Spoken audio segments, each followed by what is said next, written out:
Olá, seja muito bem-vinda, seja muito bem-vindo ao meu canal. Sou o professor Roberto Antônio Martins, do Departamento de Engenharia de Produção da Universidade Federal de São Carlos, a UFSCar. Hoje farei uma breve introdução para vocês sobre Failure Mode and Effect Analysis, FMEA. Inicio com uma pergunta: o que é uma falha? A imagem já nos dá uma dica do que é uma falha. É uma situação desagradável, uma situação problemática, algo que saiu errado.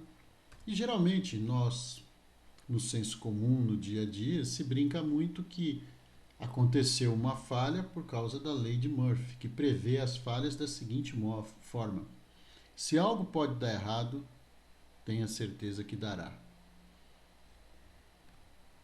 Aqui temos dois exemplos de falhas do mesmo produto.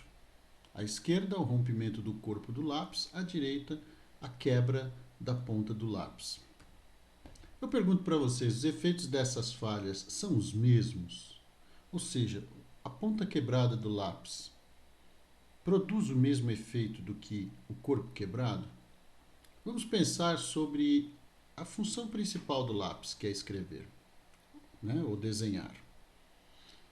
Na situação da quebra do corpo, ainda podemos, mesmo de que maneira precária, devido à empunhadura ruim, dependendo do tamanho do toco, e até com um pouco de risco, né, de se machucar, com cuidado você pode conseguir desenhar ou escrever.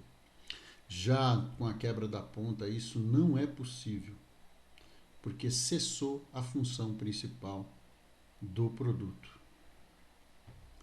E quanto custa a qualidade quando essas falhas acontecem? Para isso, nós recorremos ao Juran, Joseph Juran, grande guru da qualidade que nos anos 50 da década do século passado, separou em duas categorias os custos da qualidade, ilustradas aqui nesse slide, pela cor vermelha e pela cor verde, que são simbólicas aí, né? A falta de qualidade incorre em custos das falhas internas e externas.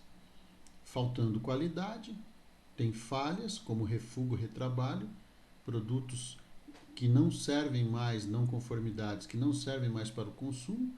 Isso são custos de falhas internas, desde que sejam mantidas dentro da organização, não permitindo que se chegue aos clientes.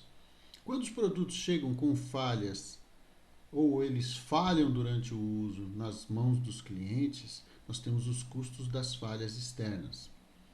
Os custos da presença da qualidade são os custos de avaliar se a qualidade está conforme aquilo que foi planejado, e os custos de prevenção, que são aqueles que vamos incorrer para evitar os custos das falhas.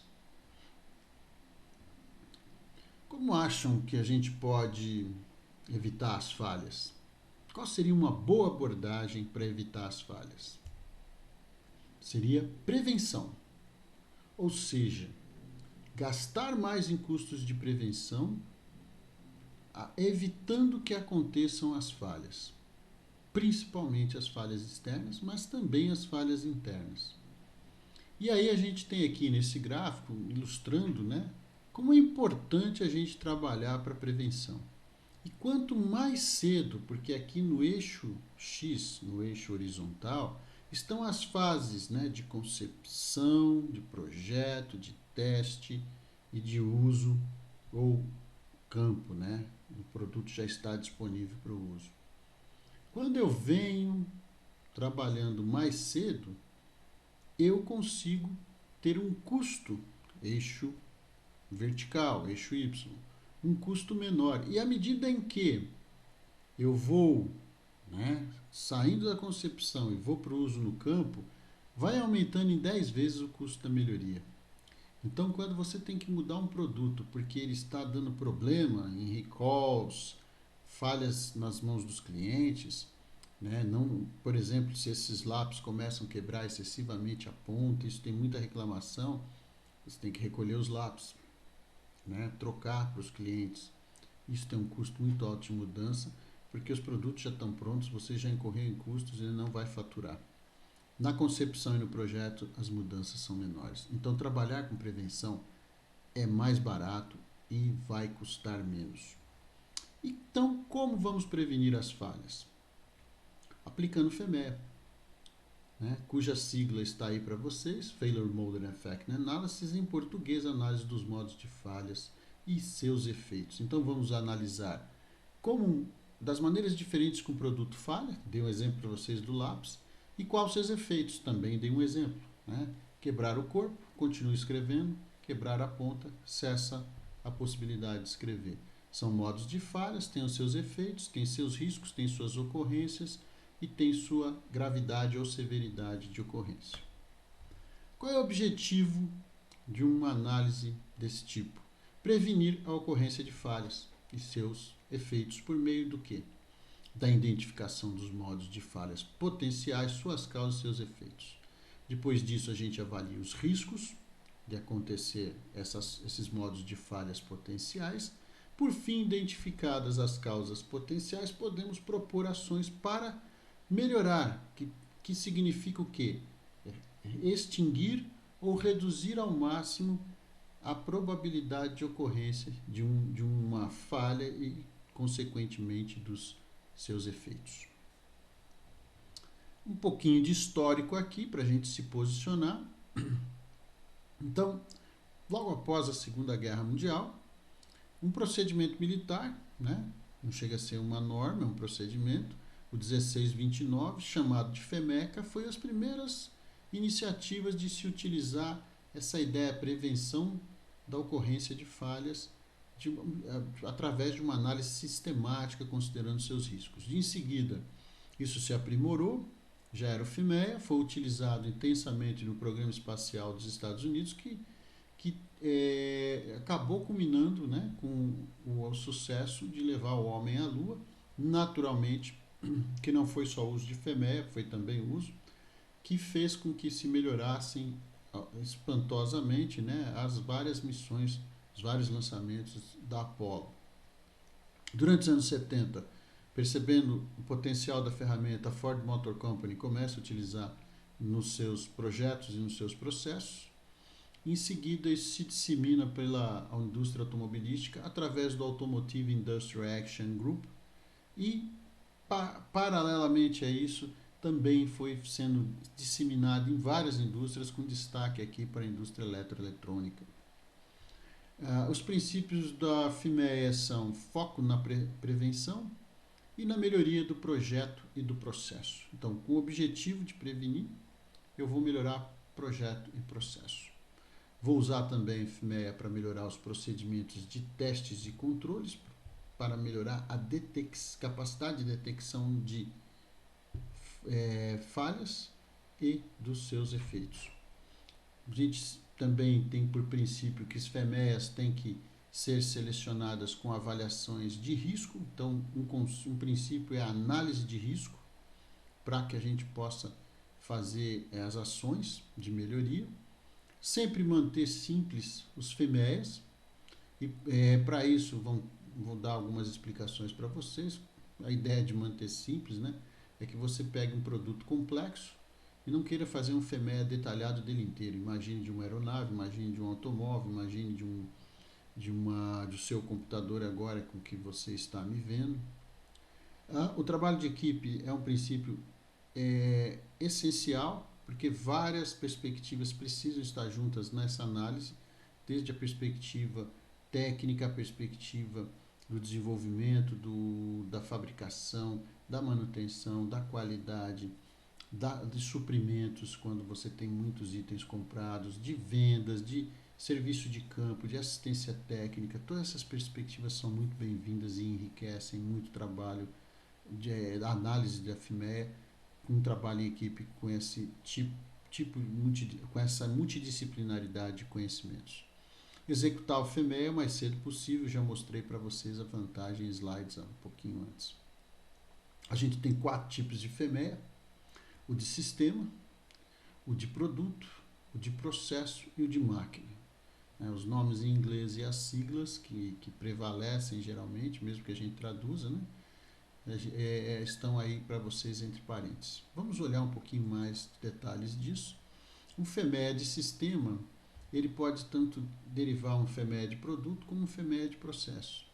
Ambos, né, vão ter sempre algumas possibilidades de fazer um FEMED sistema, um FEMED subsistema e um FEMED componente, tanto para um FEMED produto quanto de processo.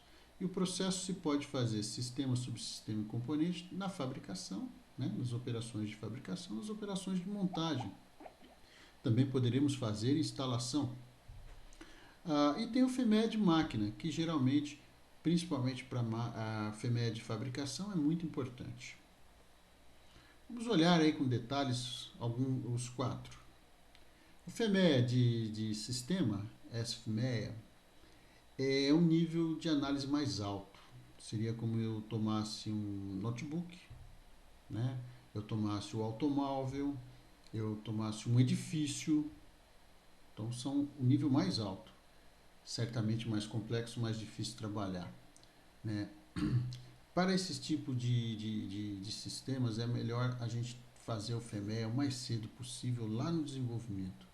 E o foco deve ser nas deficiências que o sistema pode apresentar, como falhas, né? Segurança, integração das partes, interfaces, né? Interação entre subsistemas. Então é importante vocês observar, por exemplo, rapidamente, o computador tem o subsistema processamento, ele tem o teclado, ele tem a tela, a bateria. Isso tudo interage esses subsistemas. Existem interfaces que existem troca de dados, por exemplo. E tem integração entre partes, né? Gabinete, ele integra as partes, teclado, HD, ventilação. Então, é importante a gente olhar a deficiência dessas partes, né? A integração entre elas, não exatamente da ventoinha, do sistema de refrigeração ou do HD. Isso a gente faz geralmente no FEMED produto, né? Então, o FEMED produto, na fase do projeto produto, aí eu foco subsistemas e componentes, né? E o objetivo é melhorar o produto para garantir o quê? Um uso seguro e confiabilidade. Alta confiabilidade significa pouca falha. E a falha no tempo, a taxa de falha, a quantidade de falhas no tempo, é o cálculo da confiabilidade. O escopo também é subsistemas, componentes e interfaces. Como eu disse, né, aqui eu posso começar a olhar para o computador, para o teclado, posso olhar para a questão da interface entre o teclado e o monitor, né, conforme eu entro os dados, está saindo no monitor ou não. Posso ver a interface do sistema de refrigeração, ventoinha e tudo mais, com o processador, que a questão do aquecimento é crucial, então a gente tem a interface muito importante de dois subsistemas. O FEMED processo, né, já você está andando lá na concepção, no desenvolvimento, vem agora para a fase de projeto. E é o projeto do processo, o projeto de como fabricar. Então, o foco são os projetos de montagem e de fabricação, também dependendo do produto de instalação. A ideia semelhante no produto é aqui no processo de manufatura ou de fabricação ou de montagem, melhorar a qualidade de conformação, a segurança e minimizar os tempos de parada, retrabalho e refugo. O escopo são processos de montagem, fabricação e instalação, e aí posso pegar alguns componentes, subsistemas como esteiras, carregadores, alimentadores, etiquetagem, movimentação de materiais, matéria-prima. O FEMED máquina é desenvolvido na fase do projeto de processo antes do FEMED processo. O foco são subsistemas mecânico, elétrico e hidráulico, seus componentes. A ideia também é melhorar a confiabilidade e manutenção da máquina, a segurança para os operadores e melhorar a qualidade de conformação, ou seja, atendimento às especificações do produto que foi desenvolvido pela engenharia ou entregue pelo cliente. E o escopo é todo equipamento subsistemas específicos que eu utilize, seja no processo, seja na manufatura, na fabricação, ou na montagem, ou na instalação. Agora eu vou passar para vocês, com detalhes, cada um desses itens que compõem o FEMEA, o que a gente chama de vocabulário FEMEA. Então a gente precisa entender o que significa item, função, falha, modo de falha potencial, o efeito potencial dessa falha, a severidade dessa falha, a causa potencial dessa falha, a ocorrência dessa falha, os controles atuais que deveriam detectar essa falha. Vamos falar também, por fim, pelo Risk Priority Number, RPN, e sobre ações recomendadas, né? Que são exatamente para prevenir as falhas. Então vamos lá. O item é o foco do FEMEA. Né? A FEMEA vai analisar os itens. No sistema, isso é o próprio sistema. No projeto, é o subsistema ou componente do produto. No processo, são etapas específicas da fabricação, montagem ou instalação. E de máquina, é o subsistema ou componente da máquina.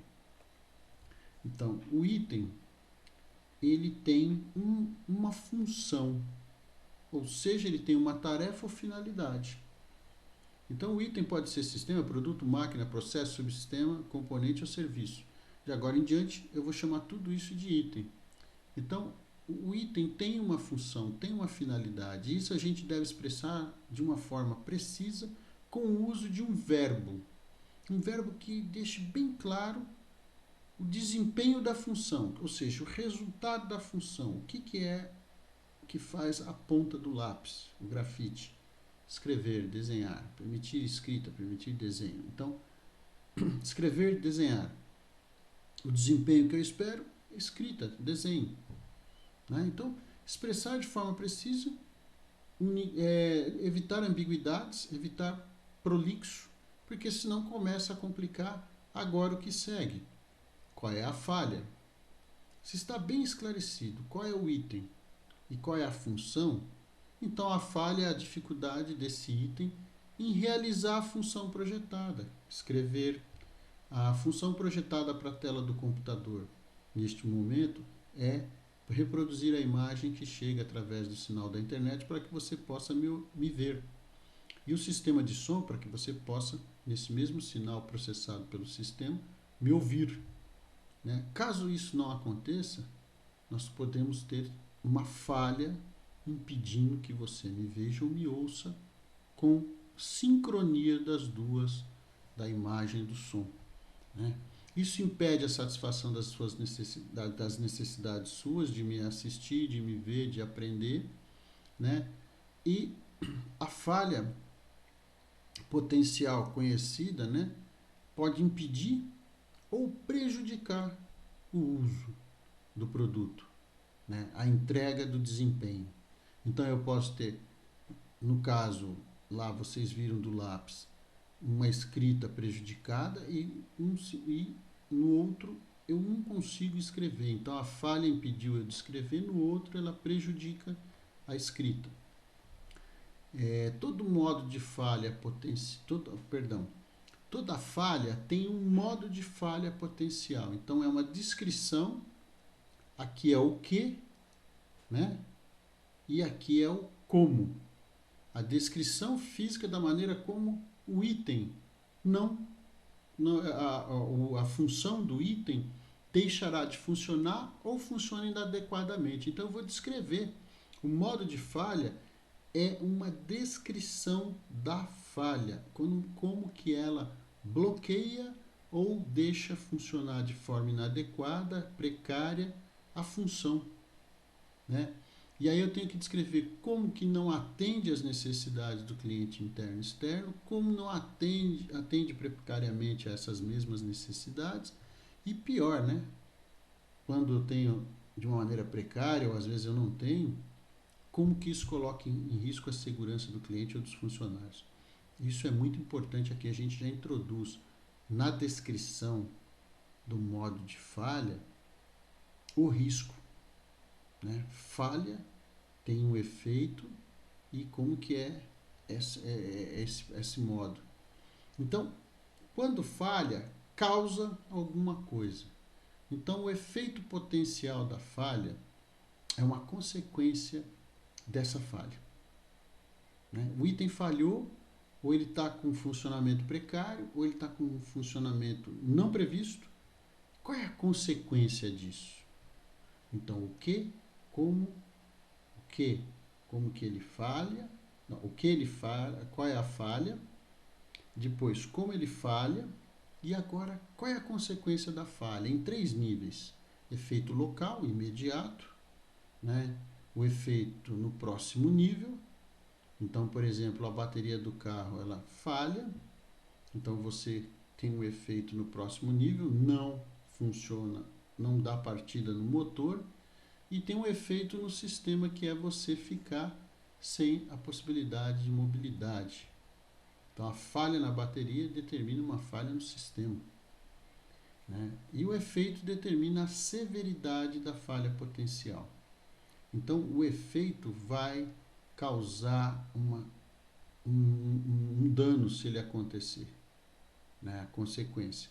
A gente precisa determinar a severidade. E aí a gente então vai para exatamente essa dimensão. Severidade é um valor tabelado para avaliar o dano. Então, olha que interessante. Eu tinha um item que tem uma função, que quando não funciona direito é uma falha, tem um modo, um jeito, um como falha, que produz um efeito que causa um dano, né? Então, a gente vai avaliar isso e associar isso a uma escala, né? Essa escala pode existir já previamente, seja na indústria, na empresa, ou tem que ser estabelecido. E o que é importante é que a severidade deve ser avaliada em separado da ocorrência e da capacidade de detecção. Aqui nós temos uma escala, né? Vocês têm aqui uma escala de severidade que vai de 10 a 1, né? Vocês têm ali qual é o efeito, perigoso sem aviso. Aqui a severidade ou gravidade do efeito é o índice de gravidade muito alto quando o modo de falha potencial afeta a segurança sem aviso prévio.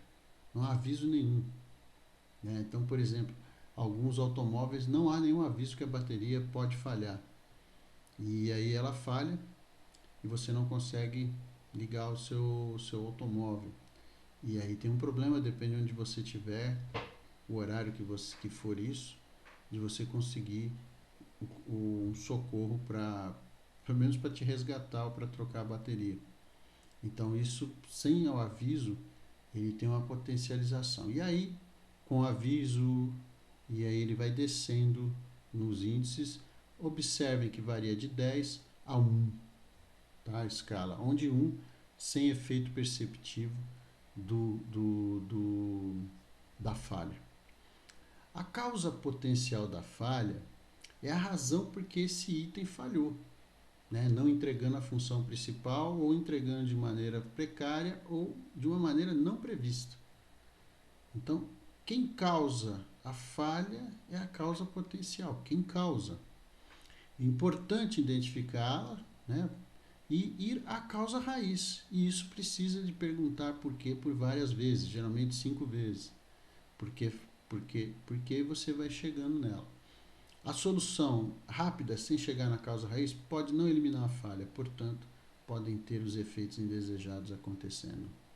Nem sempre a falha humana é a causa raiz, né? Geralmente se coloca como cliente, colaborador, os culpados por isso. Então, aqui só um exemplo. Vou falar de um FEMED produto, vou falar de um FEMED processo. Num primeiro nível, a gente tem um modo de falha, a ponta do lápis quebra muito, e tem erro de impressão no corpo desse lápis. Se for um lápis para efeito promocional, é muito importante, porque a marca do cliente está ali. Nível 2, já é a causa de primeiro nível, então a gente pergunta por que a ponta do lápis quebra muito. E aí você tem, porque a composição da mina, né, está inadequada. Por que você teve erro de impressão? Por causa que o diâmetro do lápis estava inadequado. Mas por que isso aconteceu? Então você desce mais um nível, a formulação dessa mina, que é o composto que faz o grafite do lápis, está inadequado, está errado. Está permitindo que fique frágil. Qualquer força, variação um pouco maior, você tem uma quebra da ponta do lápis e você não consegue escrever. Já na questão do processo, não se consegue imprimir, porque o diâmetro do lápis está com problema e o diâmetro da mina é que implica no problema do diâmetro do lápis. Então a gente chega à causa raiz no nível 3, poderíamos tranquilamente chegar até nível 5. A ocorrência. Então, é a probabilidade de um modo de falha potencial e sua causa potencial associada ocorrerem. Então, ocorrência, ocorrer o quê? O modo de falha, né, e sua causa, porque é a causa que é a razão do modo de falha. Então, a probabilidade é calculada em chance de ocorrência de um total de unidades produzidas. Aí os critérios também vão depender da empresa e da indústria. Importante observar que é um valor relativo e não absoluto, e determinado sem considerar a severidade, sem a detecção. Tá? Então, aqui novamente temos uma tabela de 10 a 1, muito alta, falhas persistentes, uma em duas, uma em três, então 50% falha, ou 33% falha, então você tem notas respectivamente 10 e 9. Já falhas frequentes, que é 1 em 8 e 1 em 20, você já tem notas 8 e 7, e assim vai indo até 1. Notem novamente escala de 10 a 1. Os controles atuais geralmente existem para prevenir a ocorrência da falha do item. Né? Geralmente a gente trabalha com controle de prevenção ou de detecção. Os melhores são de prevenção, é óbvio. Detecção só nos avisa e precisamos tomar alguma medida paliativa. Exemplos disso são estudos de capabilidade, revisão de projeto, processo, dispositivos à prova de bobeira, Poka-yoke. E Poka-yoke é muito bom, né? Principalmente em montagens, né? Linha de montagem é muito importante, mas também em outros podemos bolar diferentes Poka-yokes. O controle estatístico de processo, o teste de durabilidade, o treinamento dos colaboradores também são formas de controles atuais que procuram prevenção ou detecção. A detecção, então, ela depende, né, dos controles atuais para você detectar uma causa que é potencial para uma falha. A gente vai ter isso como valor tabelado, também uma probabilidade, né, calculada com uma chance da detecção a partir de um critério estabelecido da empresa ou da indústria que ela está inserida. O valor também é relativo e não absoluto, assim como os demais, determinado sem considerar a severidade e a probabilidade. Então, severidade, ocorrência e detecção nós avaliamos sem considerar as outras duas dimensões. Aqui novamente, mesma coisa, de 10 a 1, quase impossível, absoluta certeza que de não detecção, não pode detectar ou não é verificado. Então isso é problemático, porque provavelmente a falha vai acontecer, seu efeito vai ser sentido. Com isso, nós podemos calcular o Risk Priority Number, RPN, que vai levar em consideração a severidade do efeito, da falha, probabilidade de ocorrência, né, e a probabilidade de detecção. É um índice numérico, percebam vocês, isso é uma multiplicação de severidade, ocorrência e detecção. Todos eu atentei para vocês que eles iam de 10 a 1, ou de 1 a 10, como queira. Portanto, todos em nível de baixa severidade, ocorrência e detecção seria 1, 1, 1. Temos o menor RPN possível, que é 1. Se todos estão no ponto máximo, seriam 10 vezes 10 vezes 10, 10 a terceira, 1000. Portanto, o RPN varia de 1 a 1000. Né? E é importante observar que raramente você vai ter RPN nos extremos.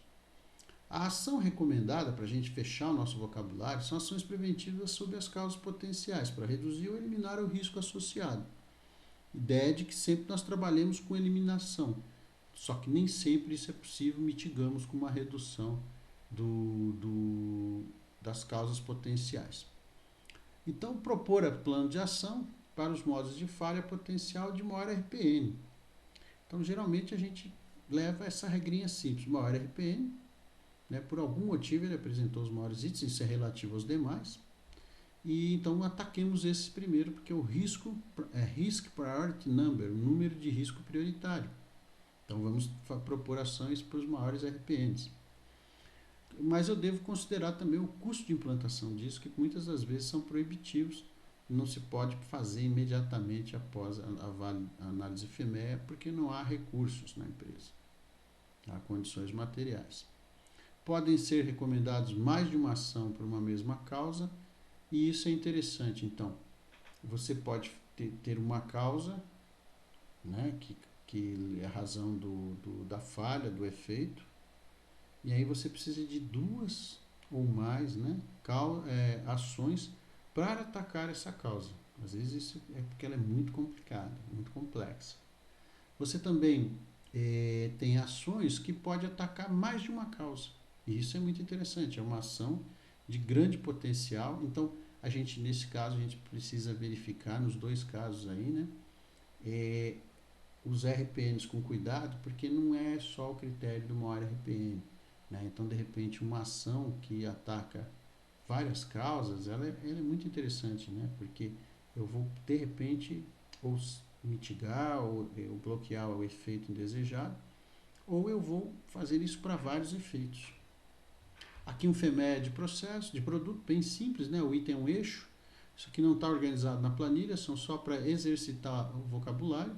Então eu tenho um item que é um eixo, parte de um equipamento de moagem de rocha. A função então é transferir, prover transferência mecânica de X de força rotacional, enquanto mantém estabilidade linear angular. O modo de falha é esse eixo quebrar. O efeito local é sem torque, não transfere energia. O efeito no próximo nível, moedor, o dente do moedor da rocha sem energia não se move. E o efeito final, né, no último nível, nenhuma rocha é moída e nenhuma ordem de produção é finalizada, significa prejuízo. A causa é o eixo não é forte o suficiente devido à especificação incorreta do tratamento térmico. Controle de prevenção, instrução de trabalho 1, 2, 3, fictícia, óbvio. Tratamento térmico do eixo. E o controle de detecção é o teste de choque de pressão da bomba, teste de durabilidade do arranque a frio e teste de transmissão.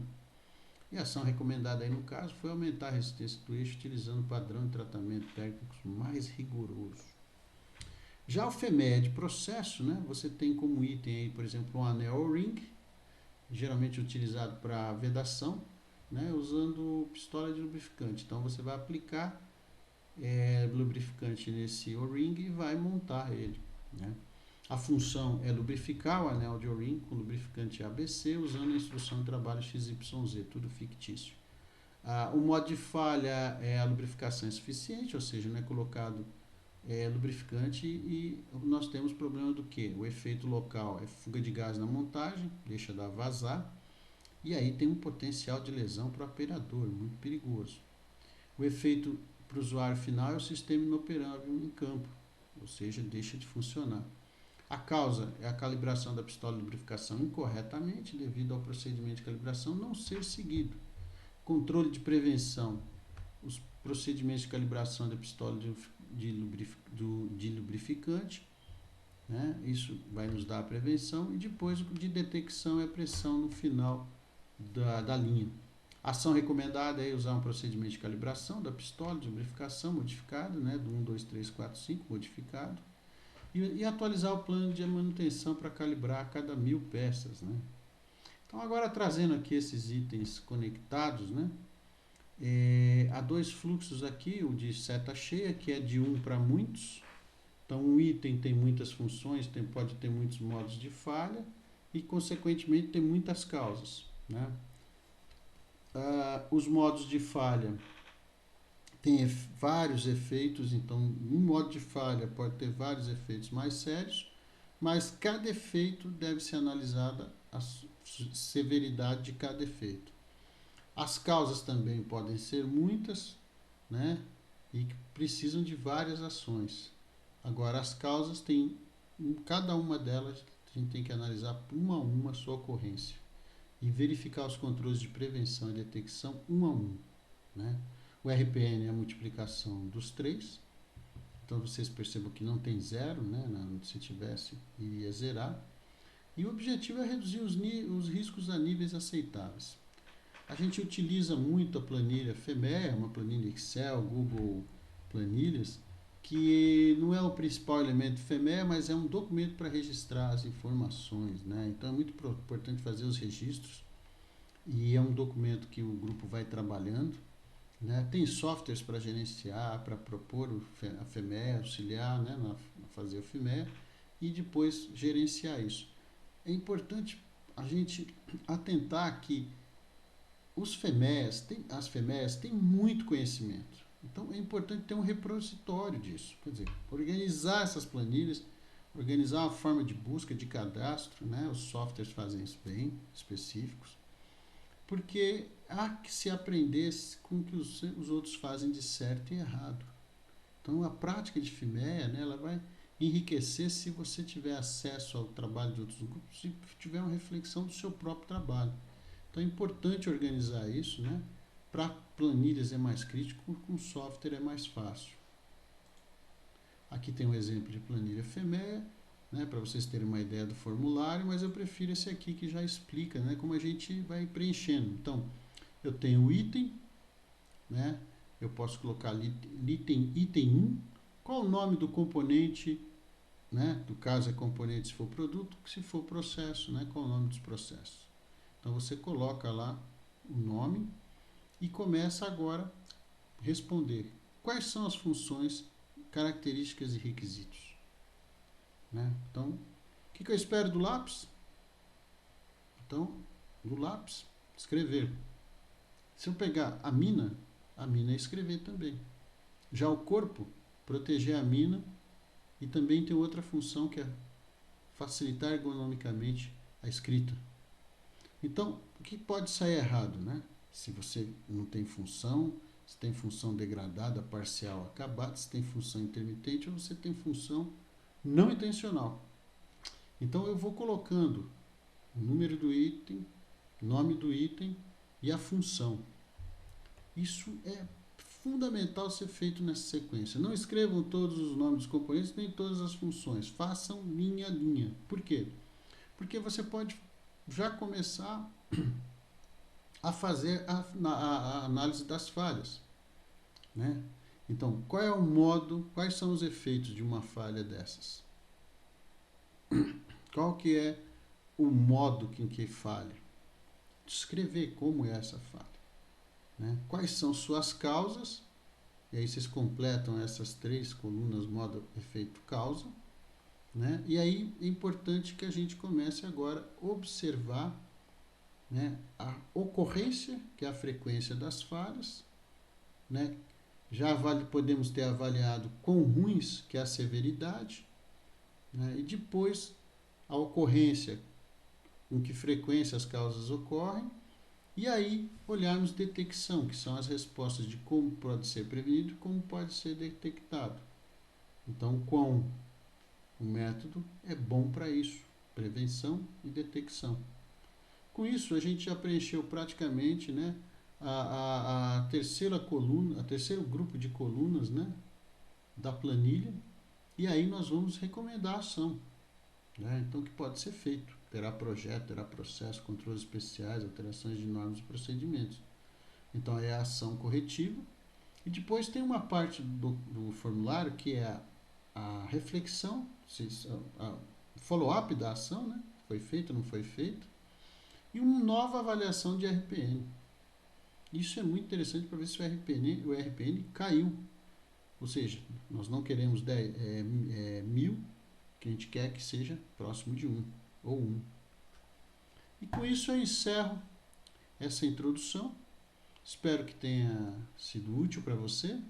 Novos conhecimentos sempre são bem-vindos. Eu sou o professor Roberto Antônio Martins, professor titular da UFSCar, Departamento de Engenharia e Produção. Está aí os meus contatos e vejo vocês em breve. Até logo no próximo vídeo.